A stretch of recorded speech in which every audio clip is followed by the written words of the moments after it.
안녕하십니까. 원장님이 잔소리를 좀 오래 하셨죠. 마이크를 너무 좋아하시. 지난주에 물권 강론, 점유권, 소유권, 그 다음에 지상권 조금 했죠. 점유권에서는 물건을 사실상 지배하는 게 점유권이다. 본권이 있냐 없냐를 묻지 않는다. 그래서 물건을 사실상 지배하기만 하면 점유권이라는 게 인정되는데, 다만 관념적 점유라고 사실상 지배를 하지 않는데도 점유권이 인정되는 간접 점유를 가지고 관념적 점유를 설명을 좀 드렸었어요. 두 번째, 점유 태양이라는 게 있었어요. 점유권에는 어떤 거다, 그 정도만 생각하시면 되고, 그 다음에 이제 점유권의 효력권에서 점유자와 회복자와의 관계, 이게 좀 어려웠어요. 그리고 점유권에 의한 물권적 정권이라고 점유보호 청구권, 이런 게 있었습니다. 대충 하자 그랬어요. 점유권은 한 문제 나오니까. 두 번째, 본권 중에 소유권을 냈습니다. 소유권은 꼭 나오는데 딱 특정 부분에서만 나온다 그랬어요.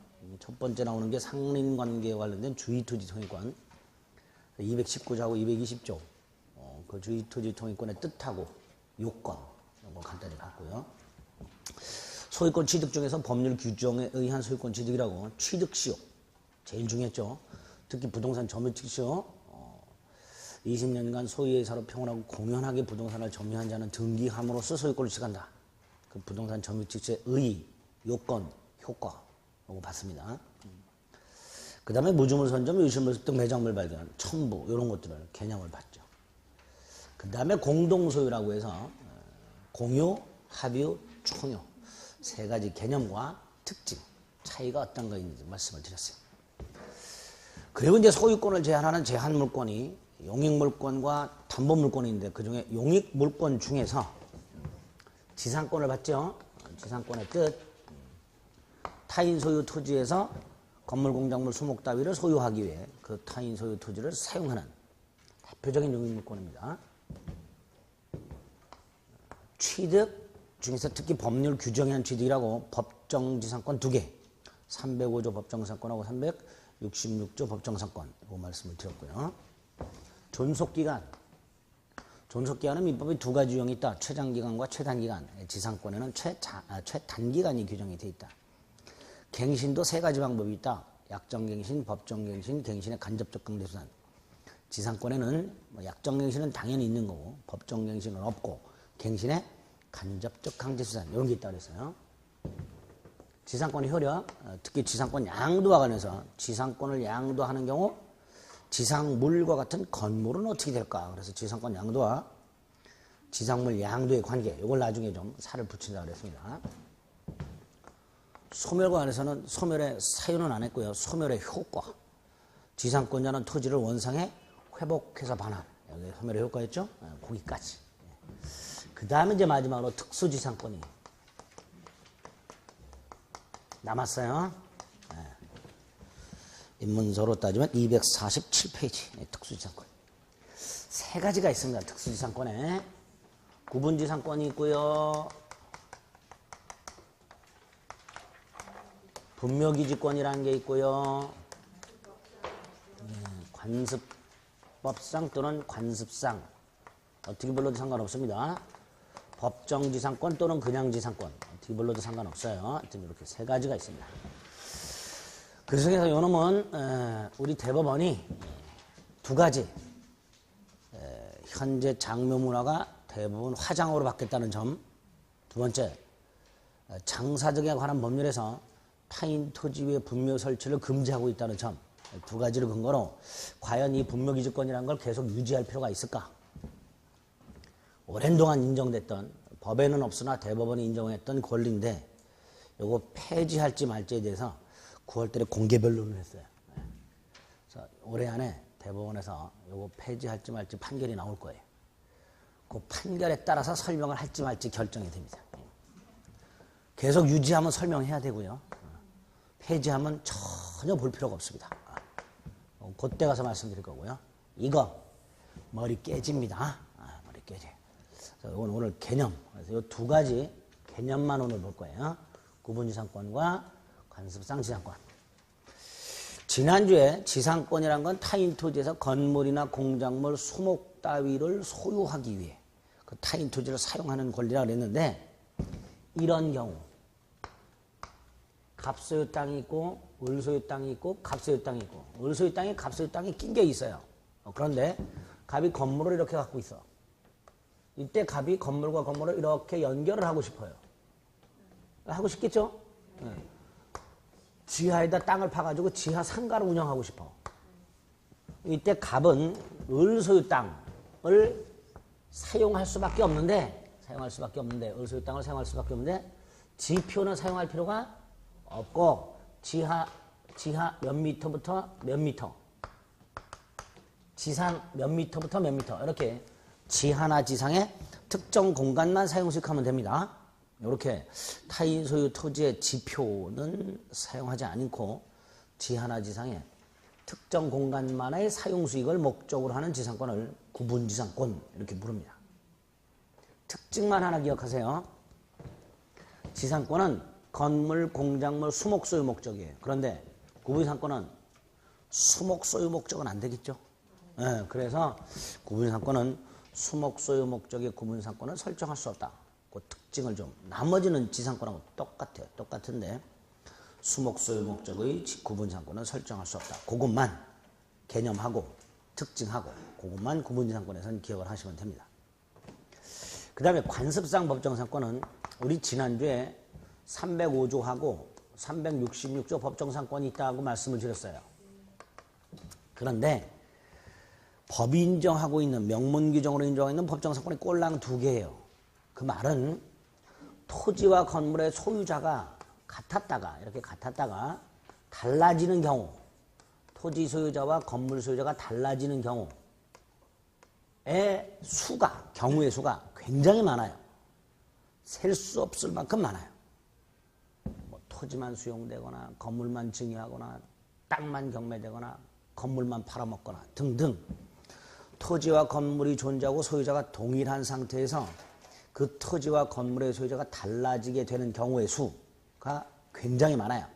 한 10,000개 있다고 생각하세요. 경우의 수가. 그런데 그 중에 꼴랑 2개만 법정상권을 인정해요. 그 말은 토지와 건물의 소유자가 같았다가 달라지는 경우에 99%는 법정상권 인정이 안 됩니다. 그럼 건물은 어떻게 될까요? 철거가 되겠죠. 아까워요. 그래서 우리 대법원이 안 되겠다. 민법이 법정상권을 인정하는 범위가 너무나 협소하다. 토지와 건물의 소유자가 같았다가 달라지는 대부분의 경우 법정상권 인정되지 않기 때문에 건물이 철거되는 경우가 생긴다. 안 되겠다. 조금 법정상권 인정되는 범위를 넓혀보자 라는 취지에서 관습상 법정상권이라는 개념을 만들어내요. 이렇게 토지와 건물의 소유자가 같았다가 매매, 기타 사유로 매매 또는 기타 사유로 토지와 건물의 소유자가 달라지게 되는 경우 토지와 건물의 소유자가 달라지게 되는 경우 건물 소유자가 관습상 지상권을 취득한다. 이게 판례 관습상 지상권의 뜻이에요. 그런데 좀 전에 토지와 건물의 소유자가 달라지게 되는 원인이 매매, 기타 사유예요. 이 무슨 뜻일까요? 매매, 기타 사유. 어떤 의미일까요, 이거? 토지와 건물의 소유자가 같았다가 달라졌을 때 그 원인을 묻지 않겠다는 거예요. 기타 사유란 건 모든 사유를 말하는 거예요. 다 싸잡아서. 즉, 우리 대법원에 의할 때 관습상 법정상권은 토지와 건물의 소유자가 같았다가 달라지는 모든 경우에 매매 기타 사유라고 해놨으니까 토지와 건물의 소유자가 같았다가 달라지는 모든 경우에 건물 소유자에게 지상권을 인정하겠다 이런 뜻이에요. 그러면 민법 규정만 있을 때는 토지와 건물의 소유자가 같았다가 달라지는 경우 중 99% 이상이 법정상권 인정이 안 됐었는데 판례가 이걸 만들어 놓으니까 이번엔 정반대로 토지와 건물의 소유가 같았다가 달라지는 모든 경우 100% 법정상권 인정됩니다. 그렇죠? 매매 기타 사유라고 해놨기 때문에 따라서 판례가 이걸 인정하니까 전국에서 자살하는 토지 소유자가 속출해. 그렇죠? 토지 소유자는 뚜껑 열릴 거 아니에요. 뭐 토지하고 건물의 소유자가 달라지기만 하면 무조건 법정사건 인정이 되니까. 그래서 우리 대법원은 좀 미안하죠. 토지 소유자한테. 그래서 요거는 요럴 때 인정이 된다. 요럴 때 인정이 되는데 요런 경우에 인정 안 된다.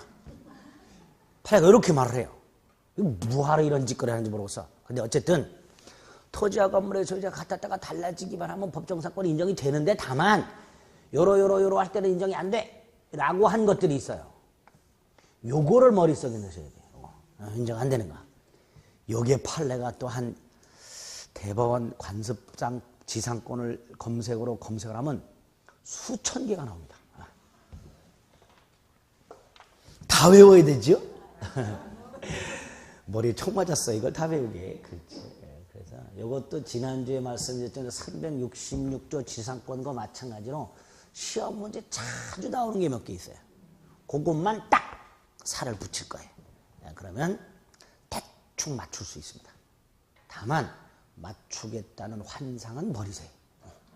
나는 꼭 맞추겠다 이런 환상은 버리세요.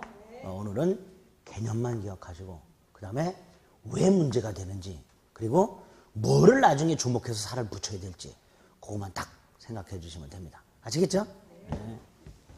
괜히 인문과정에 이거 일일이 다 옛날에는요. 처음에 이걸 다 설명했어 제가.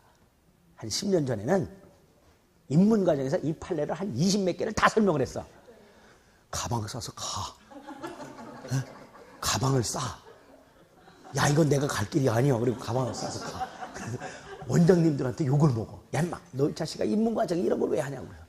아니 그래도 계속 반복해서 하는. 그때 저는 생각이 100점 맞게 해드려야지 그랬었어요. 생각이. 불가능하다는 걸 깨닫는데 원래 오래 걸리지 않았습니다. 인문과정에서 안 하고 나중에 이제 1월달 3월달에 조금씩 살을 붙여드릴 거예요. 그때 그것만 외워주시면 됩니다. 네, 끝났어요. 자, 그러면 용익물권의 두 번째 지역권을 하는데요. 지역권은 보통 4년에 한 번 나와야 정상인 부분이. 그런데 3년 연장 나왔습니다. 그 3년 연장 나온 게 비선실세가 득세한 기간하고 딱 일치를 해요. 그래서 정리 쫙 되겠죠. 비선실세들은 내년에는 안 나올 가능성이 아주 높습니다. 작년에도 제가 안 나올 가능성이 높다. 올해도 2년 연장 나왔으니까 안 나올 가능성이 높아요. 그래서 나왔어. 근데 나오면 맞출 수 있을 정도는 설명을 드렸어요. 제가. 딱 나오면 요게 나옵니다. 근데 그게 나왔어요. 여러분들 나중에 요거는 그 나올 만한 것만 딱 몇 개 정리하면 돼요. 오늘은 개념하고 특징만 딱 기억을 합니다. 지역권이라는 게 뭔지. 일단 한자로 땅자 쓸 것이고요. 역자는 요런 한자를 써요. 요거. 무슨 남부지역 할 때 그 역자가 아니에요. 요 역은 이렇게 번역을 하시면 돼요. 편익. 편익을 번역을 하시면 돼요. 자, 그럼 지역권역이 어떤 것까? 그림 두 개로 기억을 좀 해봅니다. 이해를 해봅니다. 갑소유 땅이 있고요. 을소유 땅이 있는데 여기 공로가 있고요. 버스 정류장이 있어요. 근데 갑소유 땅으로부터 공로를 통해서 버스 정류장까지 가는 통로가 있어요. 폭이 8m 도로고 포장까지 쫙 돼 있어요. 갑은 이리로 왔다 갔다 하면 되죠. 지난주에 봤던 주의투지 통행권 따위는 인정되지 않습니다. 주의투지 통행권이 인정되려면 이 땅이 맹지거나 이 통로가 제 기능을 발휘하지 못해야 돼요. 그런데 맹지도 아니고 통로가 있으며 8m 도로고 포장까지 돼 있어. 자동차도 왔다 갔다 하고 제 기능을 충분히 발휘하고 있어요. 그러니까 갑은 을소유 땅을 통행할 수 있는 주의투지 통행권 따위는 인정되지 않습니다. 그런데 여기로 다니고 싶어요. 갑이. 왜냐하면 1분 걸려. 여기는 1시간 걸리는데 당연히 다니고 싶겠죠. 이때 주의투지 통행권이 인정 안 되기 때문에 갑이 을소유 땅을 통행할 수 있는 방법은 하나밖에 없어요. 을하고 계약을 하는 방법이에요. 을을 찾아가서 내가 통행료를 얼마를 줄 테니까 네 땅 폭 한 3m 정도만 통행로로 제공을 해달라. 을은 뭐 돈 준다니까 오케이 했어요. 그래서 갑이 을 소유 땅에 이렇게 공로, 버스 정류장까지 편리하게 갈 수 있는 통행로를 확보를 했어. 이 통행로. 자, 갑만 다닐 수 있을까요? 갑의 부인이나 갑의 자식이나 음식 배달, 택배 아저씨 다 다닐 수 있을까요? 다 다닐 수 있죠. 이게 갑만 다닐 수 있다 그러면 특히 부인하고 외출할 때 심각한 문제가 생겨요. 그렇죠? 갑은 혼자 쉥, 부인은 뒤져라 1시간을 걸어야 돼. 부인도 힘들고 남편도 여기서 1시간을 기다려야 돼, 뻘쭘하게. 그러니까 당연히 이 통행로는 갑만 다닐 수 있는 게 아니라 갑 소유 땅을 통행할 수 있는 누구나 다 사용할 수 있죠. 그럼 결국 이 통행로는 갑이라는 사람을 위해서 공로까지 편리하게 갈 수 있는 편익을 제공하는 게 아니라 갑이라는 사람한테 제공하는 게 아니라 갑 소유 땅의 제공, 땅. 갑 소유 땅이 을 소유 땅으로부터 공로까지 편리하게 갈 수 있는 편익, 통행로를 제공받고 있습니다. 이렇게 어떤 땅이 다른 땅으로부터 편익을 제공받고 있을 때 요거를 지역권이라 합니다. 땅이 땅으로부터 편익을 제공받는 걸 지역권이라 합니다. 물론 권리는 얘가 취득을 해요. 지역권자 갑 이렇게 등기가 돼요. 권리는 사람이 취득하지만 그 권리는 그 사람을 위한 것이 아니라 그 사람 소유의 땅을 위한 겁니다. 또 하나 갑 소유 땅이 있고 을 소유 땅이 있는데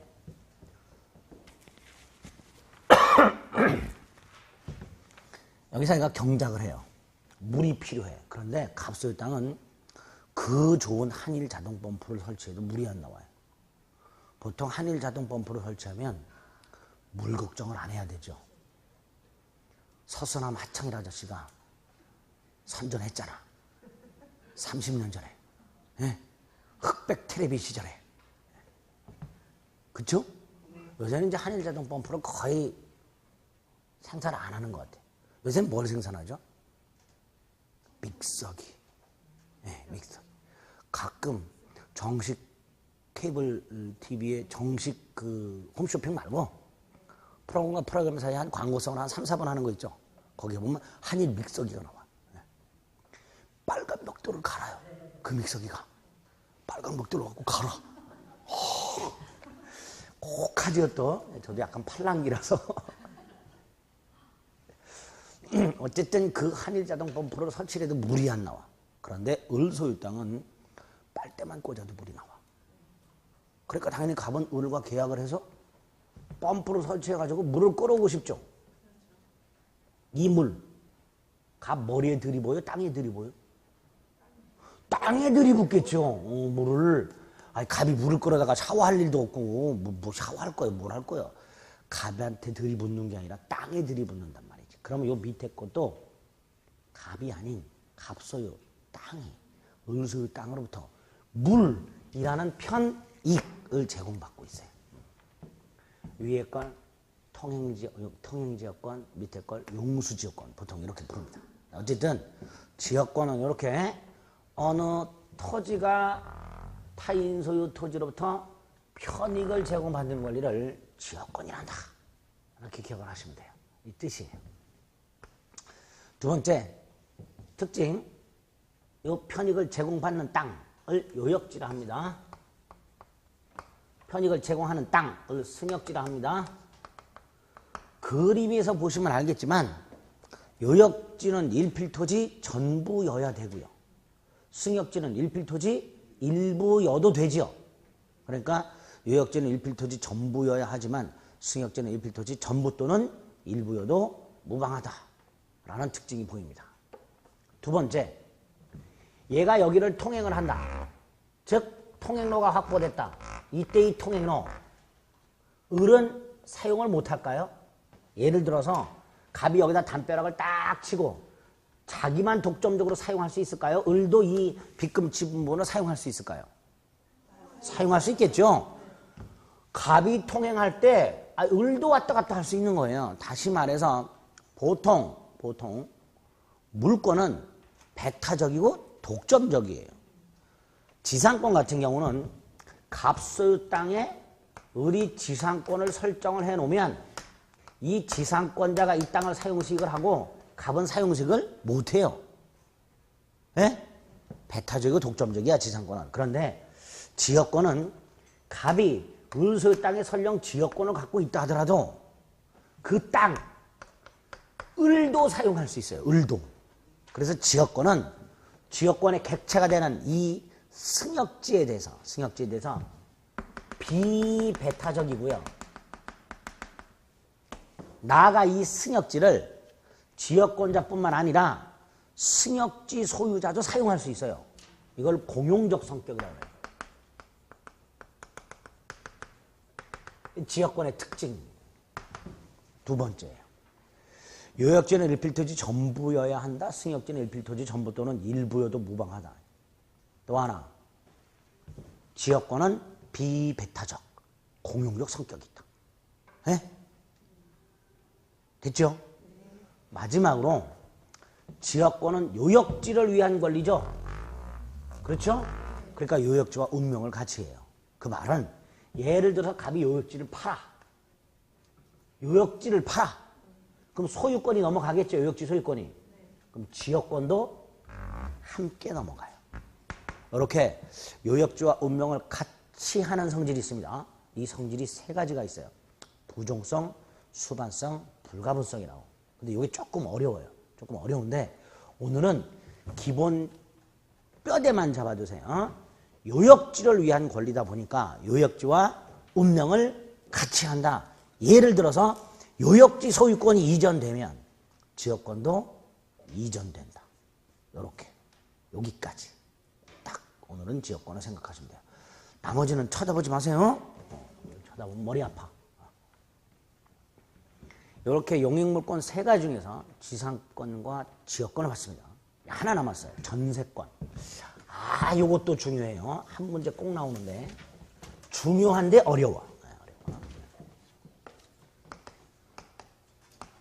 근데 이 전세권은 뭐 막 이해하려고 하지 마세요.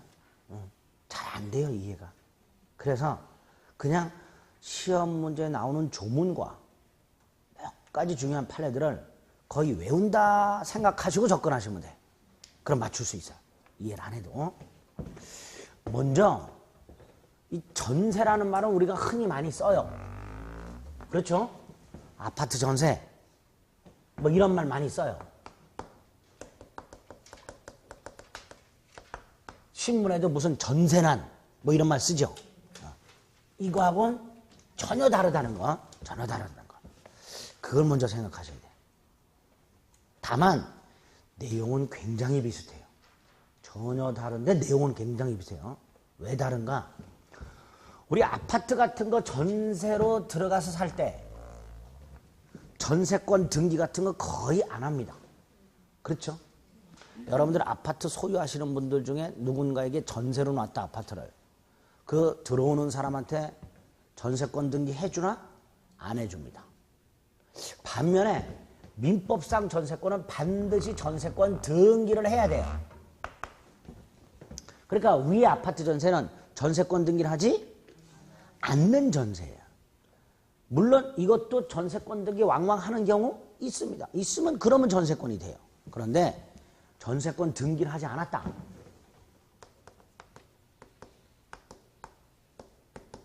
이거를 채권적 전세라고 하고요. 판례가 임대차예요. 뭐에 불과하다고요? 임대차에 불과합니다. 그래서 우리가 읽고는 전세라는 개념과 민법에서 공부하는 전세권 전혀 다르다는 걸 먼저 생각하셔야 돼요. 전혀 다르다. 그러면 도대체 전세권은 뭘까? 뜻 속에 이제 특징도 같이 들어있는데요. 전세권을 설명하려면 세 가지 개념 요소가 필요해요. 하나가 반드시 전세금을 지급해야 돼요.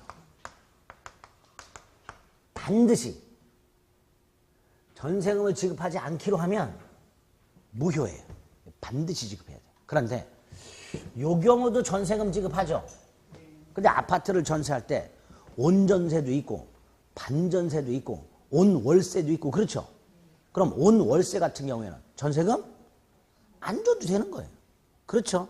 그러니까 채권적 전세인 임대차의 경우에는 반드시 전세금을 주지 않아도 돼요. 않아도 돼요. 당사자가 합의하기 나름이에요. 두 번째, 만약에 채권적 전세에서 전세금을 주었을 때 그 전세금하고 이거하고 같은 걸까요? 다른 걸까요? 다른 거예요. 채권적 전세에서 지급하는 전세금은 대법원에 할 때는 보증금이라고 불러요. 전세금이라고 부르지 않고 뭐라고 부른다고요? 보증금.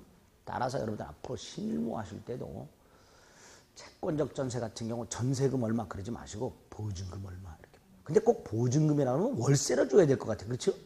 느낌상. 아니에요. 보증금. 네, 개념이. 그러면 요거는 여기서 말하는 전세금은 보증금이라고 그랬어요.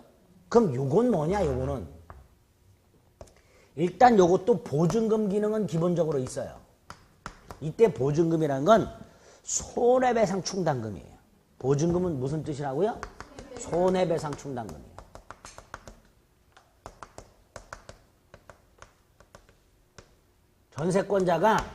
전세권자가 타인의 부동산을 사용수익하다가 전세권자의 잘못으로 그 부동산이 멸실이 되거나 훼손이 될 수가 있어요. 그럼 당연히 전세권자는 손해를 배상해야 되는데 그 손해배상을 충당하려고 미리 받아두는 기능이 보증금입니다.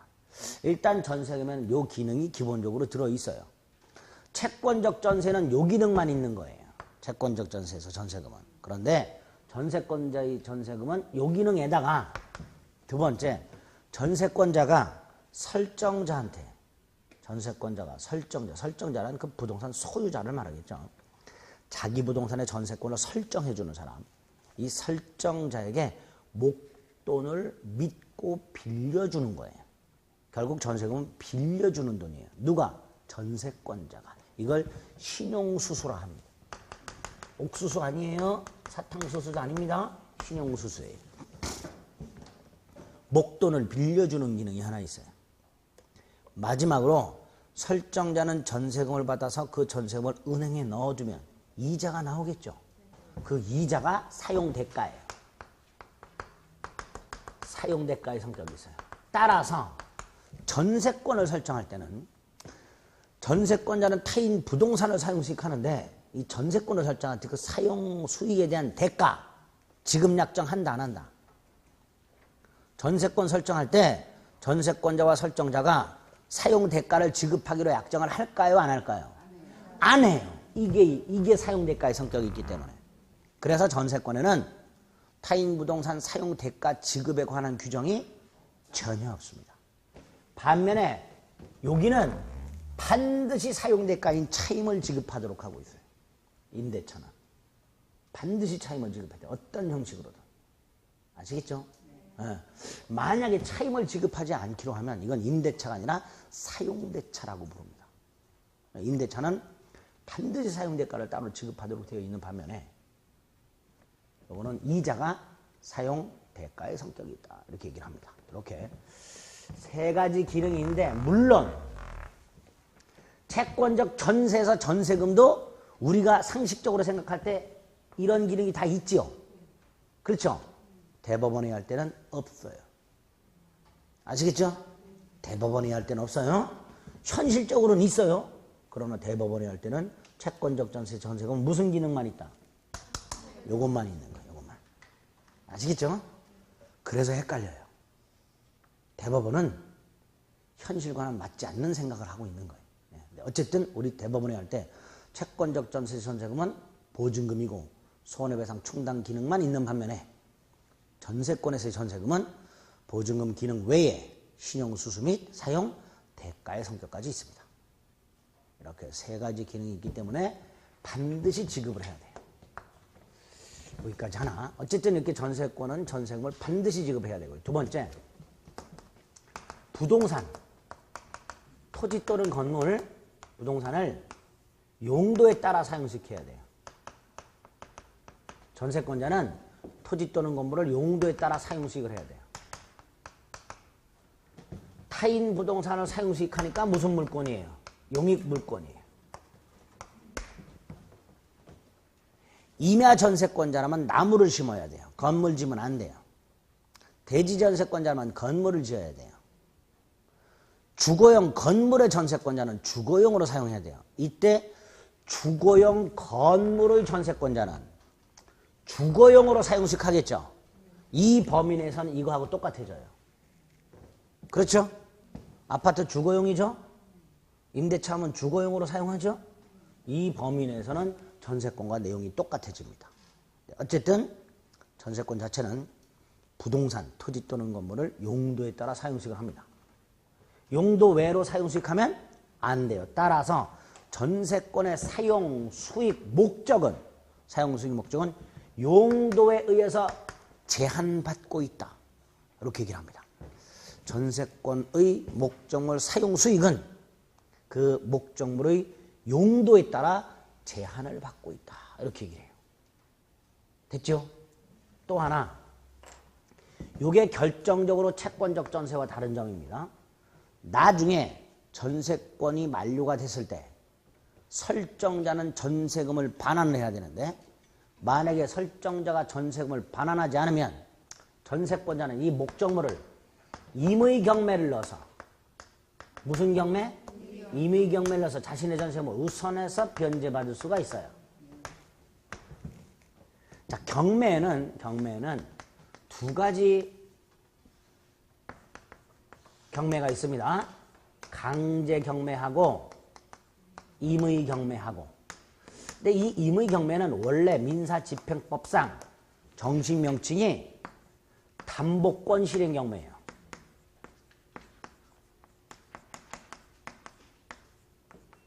즉 저당권자 등이 경매를 넣는 게 임의 경매예요. 반면에 강제 경매는 일반 채권자들, 갑이 을에게 5천만 원을 빌려줬어요. 담보 없이. 을은 5천만 원을 갚아야지 안 갚아. 그럼 갑은 을의 재산을 경매를 넣어야 되죠. 바로 경매법원에 못 가요. 왜? 경매법원은 네가 채권자라는 사실을 증명하라 그래요. 그냥 경매 안 받아줍니다. 그러면 일반 채권자들은 채무자를 상대로 대여금 반환 청구 소송을 제기해서 승소 판결을 받아가지고 그 판결문을 법원에 내야 돼요. 경매법원에. 경매법원에 보세요. 제가 돈 받을 수 있다고 법원 판결 나왔죠. 그러니까 빨리 경매를 해주세요. 이런 걸 강제경매라고 해요. 즉 강제경매는 채권자가 경매법원에 경매를 신청할 때 자신이 채권자라는 사실, 그 다음에 받을 돈이 있다는 사실, 그런데 기한을 넘겨서 아직 받지 못하고 있다는 사실, 이런 걸 증명하는 서류를 내야 돼요. 즉 자신이 채무자 재산을 정당하게 경매할 권한이 있다는 사실을 법원에 증명을 해야 돼요. 이 증명하는 서류를 집행권원이라 합니다. 뭐라 한다고요? 집행권원. 옛날에는 채무명의라 그랬었어요. 일본식 용어여서 집행권원이라고 바꿨습니다. 집행이란 게 경매라고 생각하시면 돼요.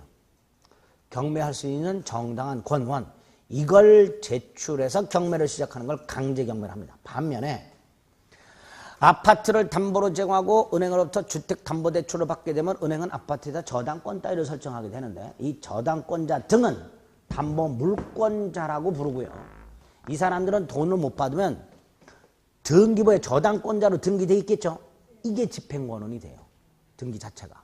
그러니까 막바로 경매를 넣을 수가 있어요. 이걸 임의경매라 합니다. 이렇게 두 가지 경매가 있어요. 그런데 전세권자는 강제경매가 아니라 무슨 경매? 임의경매를 넣을 수 있어요. 그럼 전세권은 용익물권이면서 무슨 물권이기도 하다? 담보물권이기도 하다 이런 뜻이에요. 채권적 전세는요, 전세금 안 돌려주면요 바로 경매를 못 넣어요. 임대인을 상대로 보증금 반환 청구 소송을 제기해서 승소 판결을 받아가지고 강제 경매를 넣을 수밖에 없어요. 요거는. 근데 전세권자는 바로 임의경매를 씁니다. 결정적으로 다른 점이에요. 그렇죠? 결정적으로 달라요. 어쨌건 이렇게 전세권은 용익물권의 성격과 담보물권의 성격을 모두 가지고 있는 전 세계에서 우리나라에만 있는 권리입니다. 전 세계에서. 학자들이 전 세계에 있는 240여 개 국가를 다 확인해 봤나 봐. 어디에도 없대. 우리나라에만 있대. 그래서 한 문제 정도는 나와요. 딱히 중요한 권리는 아니에요, 이게. 그런데 임대차하고 구별을 해야 될 필요가 있고 또 우리나라에만 있는 권리다 보니까 한 문제는 꼭 나옵니다. 일단은 개념 정확하게 머릿속에 잡으셔야 돼요. 그리고 이 개념 속의 특징이 보여요. 전세금 꼭 지급해야 되죠? 타인 토지 또는 건물을 객체로 하되 두 가지. 이 토지라 건물은 일필토지 전부 또는 일부. 건물도 일동 건물 전부 또는 일부여도 무방하며 세 번째, 농경지는 제외. 뭐는 제외? 농경지 제외. 농경지는 농지법에 적용을 받죠? 여러분들이 2차 과목 공법을 하다 보면 맨 끝에 농지법이 나와요. 2차 과목에서. 안 봐도 되는 법이에요. 두 문제 나오니까 찍어도 되는데 2차 과목에 공법이 6개가 있어요. 법이. 그렇죠? 맨 앞에 제일 많이 나오는 거 14개인가 나오는 거. 국토의 계획 및 이용에 관한 법률이 있고 맨 끝에 농지법 두 문제 나오는 거예요. 그 가운데 4개가 있어. 무슨 도시개발법 이런 거, 주택법 이런 거. 네? 네. 4개. 맨 앞에 거 14개, 맨 뒤에 거 2개. 포기. 가운데 거만 죽어라. 4개만. 네? 그냥 16개 포기. 24개만 맞으면 되니까. 가운데 거만 뒤져라. 전략적으로. 나머지 16개 찍으면 4개는 맞겠지, 그쵸? 한 번으로 찍으면 4개는 안 맞을까? 4개 맞겠지. 이렇게 가면 또 공포 선생님 또 흥분하실라. 2차 가면 공법이 굉장히 어려운데, 처음부터 끝까지 막 디립다 파는 분들이 있어요. 우와. 공법 90점 맞으려고. 원시적 불능인데, 민법하고 똑같이. 그걸 90점 맞으려고 막 처음부터 끝까지 디립다 파는 분들 계셔. 아이고. 옆에서 보면 속이 터져요. 왜 그렇게 공부를 하시나 몰라. 포기할 건 포기해야지. 그렇지? 세법. 16문제. 네? 다 찍어. 3문제는 맞아. 제가 중개사 시험, 또 최은거 선생님 뭐라 그러시나요? 제가 중개사 시험 볼 때 세법은 한 글자도 안 보고 들어갔어요. 3개 맞았어요. 16개 중에. 3개 맞았어요. 세법. 진짜 딱 3개 맞더라고요. 한 번은 찍었더니. 까본 납시고 16개 중에서 또 몇 개 풀어봤어. 계산하는 거 빼고. 다 틀렸어, 푸른 거는. 찍은 게 오히려 3문제 맞았어. 이렇게 해도 맞아요. 공법도 앞에 있는 건 국계법과 끝에 있는 거 안 보고 4개만. 4개만. 시험 문제 잘 나오는 것만 집중해서 달달달달달 외우고 들어가요. 그럼 돼. 전략적으로. 지금은 말고 지금은 수업 열심히 듣고 그래야 나중에 이렇게 전략적으로 접근할 수가 있어요. 수업은 열심히 들으셔야 돼. 듣고 계시죠? 대답은 하여튼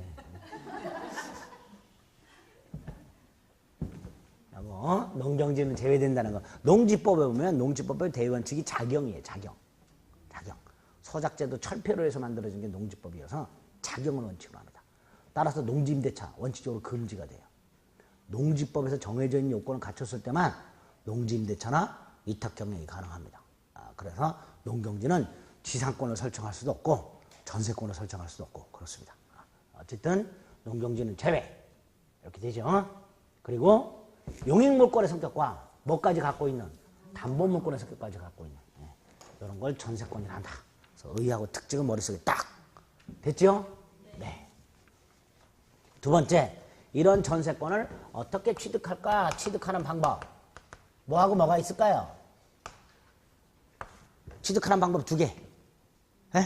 이 취득이 권리 변동이죠.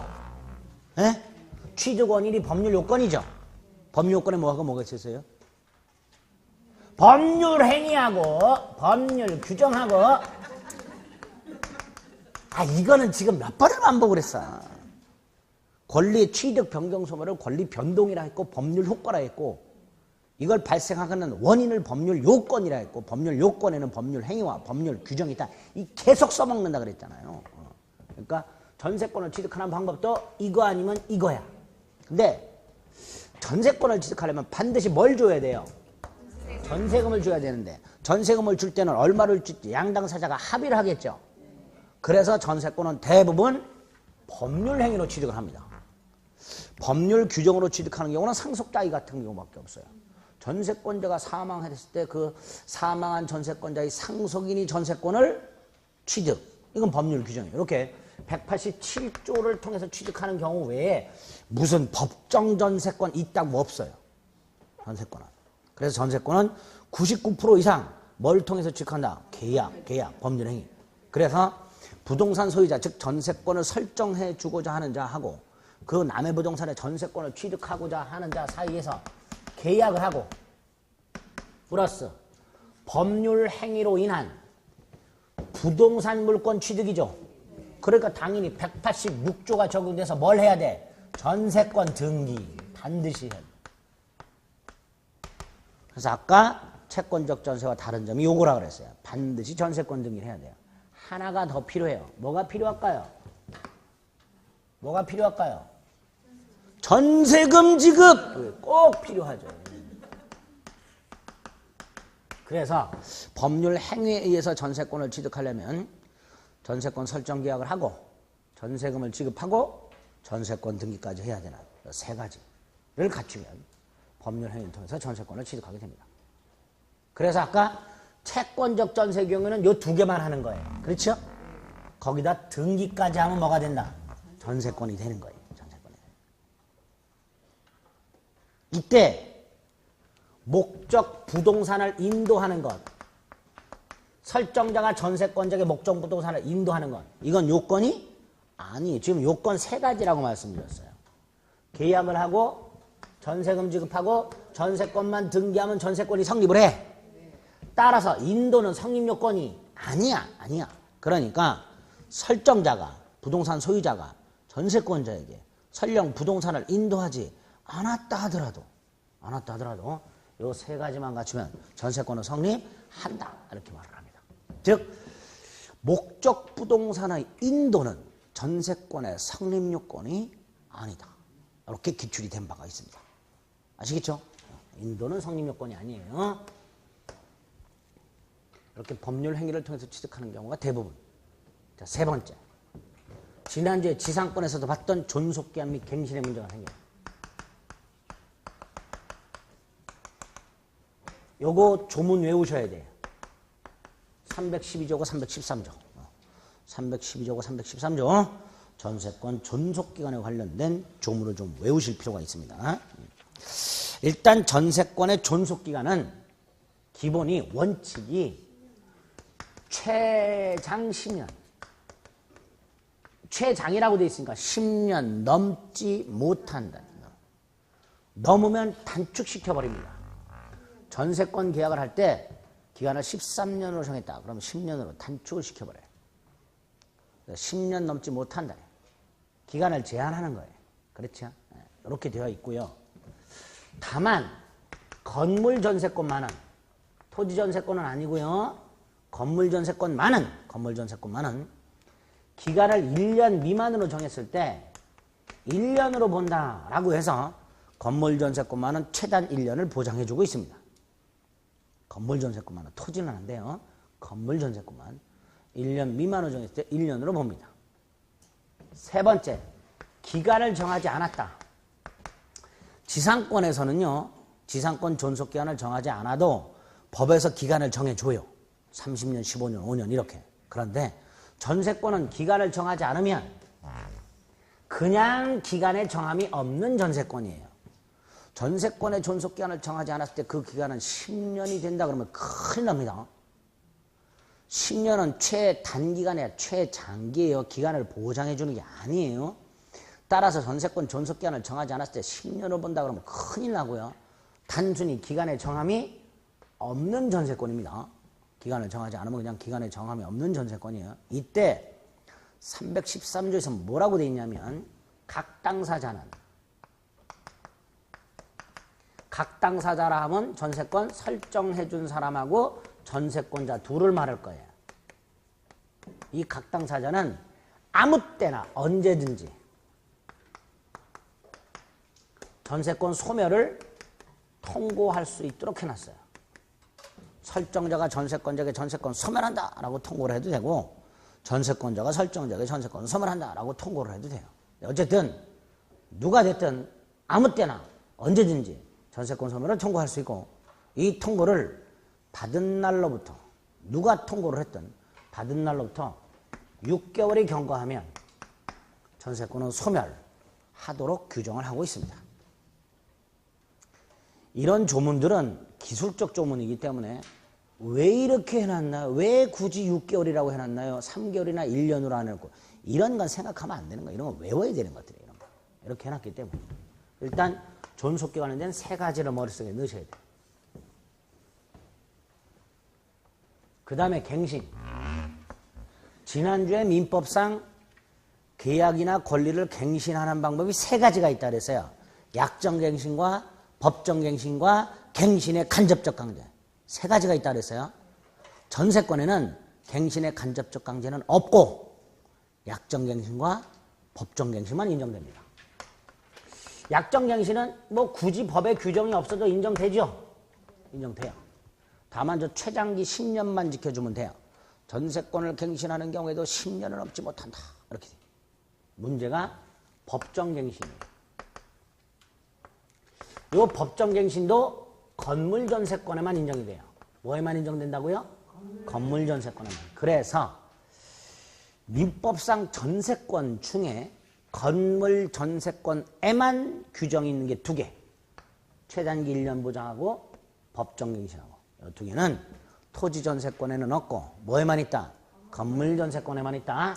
이때 이 법정갱신 요건과 효과를 조심하셔야 돼요.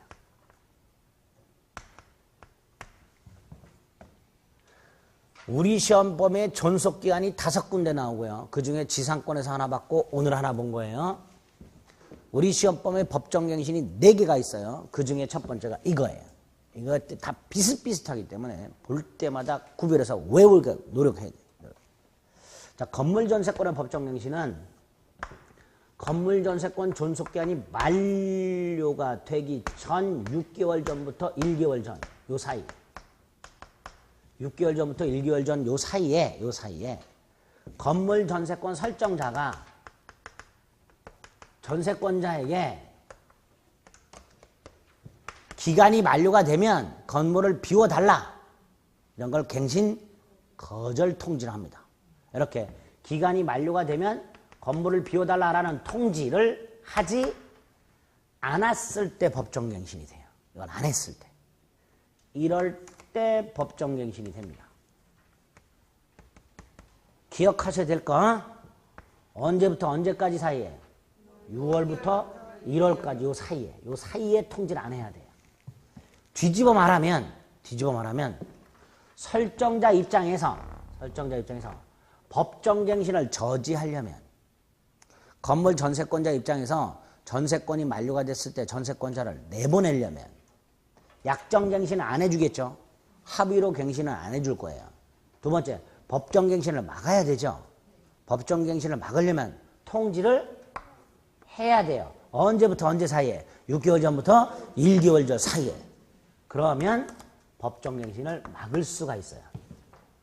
그러니까 요 사이에 설정자가 한 번도 통지를 안 했어요. 요 사이에 한 번도 통지를 안 했다면 다른 기간 내 1000번, 10,000번을 비워달라고 통지를 했다 하더라도 법정갱신 된다 말이죠.